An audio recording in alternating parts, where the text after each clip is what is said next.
Hope everyone's having a pleasant week. You might be wondering, why are we talking about F-150s versus Super Duties while driving a Tesla? Well, you'll see here in a second.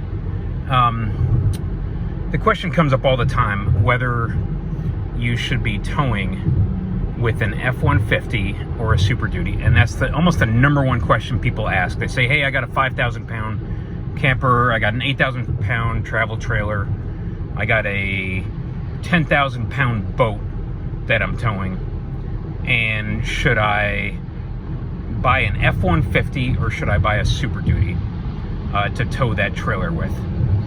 And the reason we're talking about it in a Tesla is because we just happen to be driving the Tesla today. Well, we just passed that guy there, and then for the purpose of, for scientific purposes, got behind him again. This guy's driving an F-150 with about a, let's call it a 25-foot camper hitched up to it.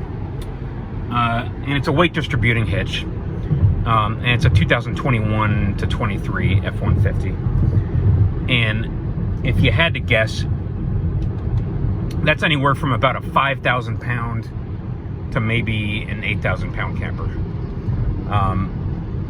And as we were driving on the highway just now, that trailer was all over the road. It was swinging, you might say, almost violently. To the point where it was about to get away from him. And, you know, quite clearly, he had not distributed the load evenly from front to rear. And he had too much weight toward the back of the trailer. And that's the number one reason you start to see trailers acting up and starting to sway in a manner that threatens to get violent and threatens to get out of control. And again, it's hard to say how much that trailer weighed, but clearly that guy, number one, did not know how to load the trailer, meaning distribute the weight inside that trailer. And number two, it's the kind of trailer that maybe you shouldn't be towing with an F-150 to begin with. Because, okay, let's just call the weight 6,000. 6,500. Can an F-150 tow that much of a trailer? Legally, yes. In terms of the powertrain, if you've got a 3.5 EcoBoost, if you've got a 270 EcoBoost, or if you've got a Power Boost, you're going to have no trouble getting a trailer that heavy started. The question is not, can you actually start that big of a trailer down the road, or you know, drag it up a hill successfully? No, the most important question is, can you stop it? And number three, can you control it? And in terms of controlling it, what we really mean is it gonna start to get away from you? If you either were not paying attention when you loaded it and you put too much weight behind the axles, behind the trailer axles, or if you happen to be caught in a crosswind, or if you happen to be having to make an emergency maneuver, an emergency lane change to get out of the way of an accident, or there's some kind of debris in the road.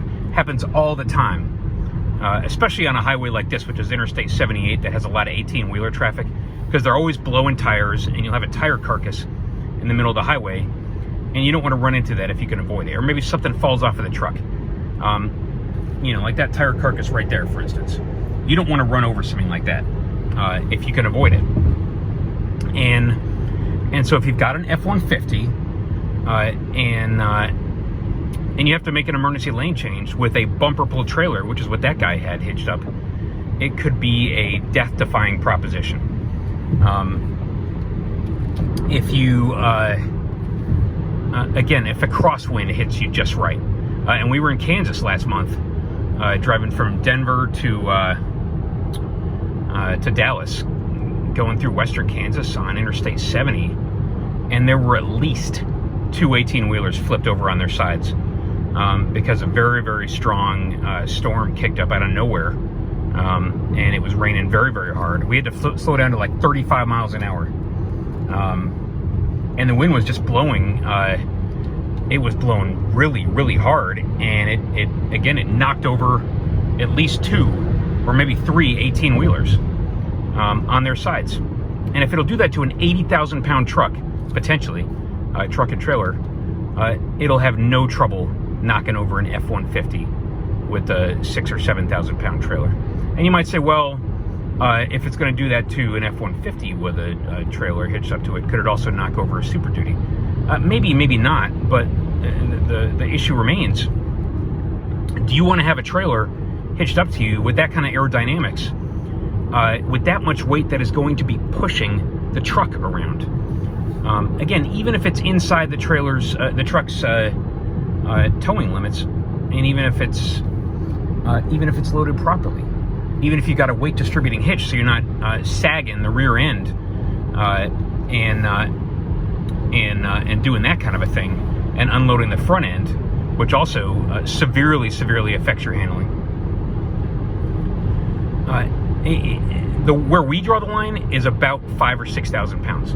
Now we've got a gooseneck trailer, a 28-foot Featherlight, and it's about 4,000-ish unloaded, and we've had it loaded with the F-150 diesel to about 5,000 pounds before, for a trip we took back and forth to South Carolina for a delivery of something called CAT tourniquets, combat tourniquets. And at 5,000 pounds, a gooseneck trailer is obviously a lot more stable than a bumper pull, even a bumper pull with a weight distributing hitch, because of the fact that the trailer is not pivoting behind the rear bumper of the truck and setting it up to start fishtailing uncontrollably. No, a gooseneck is going to be a lot more stable, but even so, we would not want to have even a gooseneck trailer heavier than about 6,000 pounds on an F-150. Again, because of the fact that, yes, your powertrain might be fully capable of getting it started and getting it moving, and a 3.5 EcoBoost or Power Boost and a 2.7 EcoBoost have all the power you're ever going to need in terms of pulling a trailer. 5,000, 6,000, 8,000 pounds, maybe 10,000 pounds, maybe 12,000 pounds, which was the conventional towing limit on the Power Boost that we owned. You can actually tow as much as 14,000 pounds with the F-150 if you have the 3.5 EcoBoost and the what's called the heavy duty payload package. But again, in our minds, you wouldn't want to have half that much hitched up to an F-150. Where we would draw the line and hitch up our Super Duty or our 5.9 Cummins that we've got, which is a Dodge 3500, or our 6.6 Duramax that we've got, is about 6,000 pounds. Because again, when you get above that heavy of a trailer, you start to severely tax the truck's brakes. You start to severely tax the truck's rear axle payload limit, and you start to severely outweigh the truck in terms of the weight of the trailer compared to the weight of the truck, which makes it more and more likely that you're going to lose control of it, and it's going to adversely affect your stability, because the trailer is going to be pushing that truck around.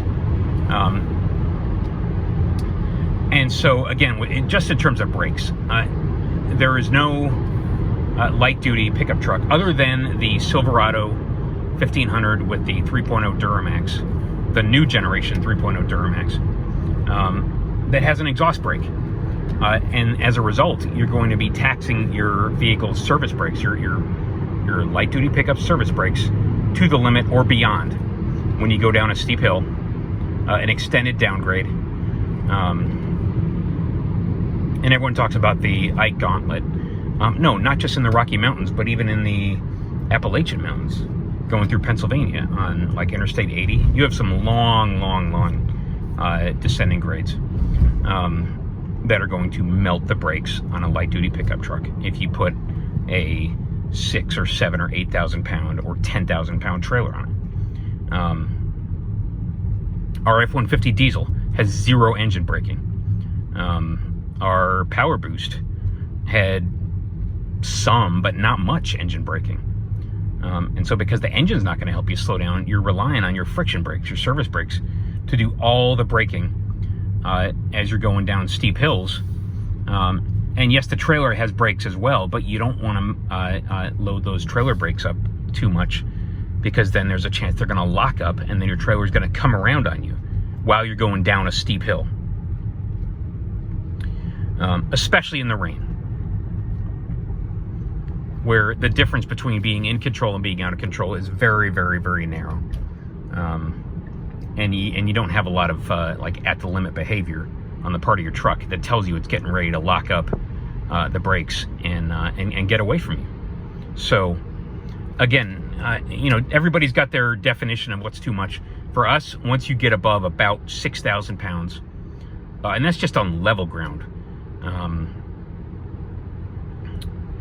you want to step up from an F-150 or other light duty pickup, meaning 1500 series pickup, to a Super Duty or some other 25 or 3500 series pickup truck. Again, 6,000 pounds, that's our absolute limit, even on level ground, let alone going through the mountains. And then talk about going through the mountains.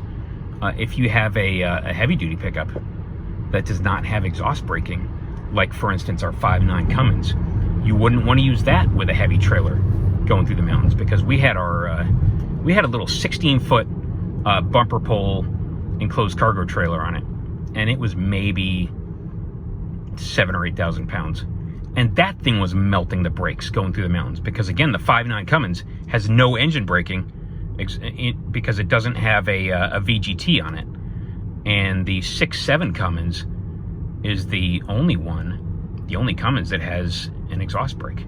Same thing with a Duramax, anything before a 2011. So your LBZ that everybody loves so much, your everything before an LML, even an LMM, which was 2007.5 through 2010, did not have an exhaust brake.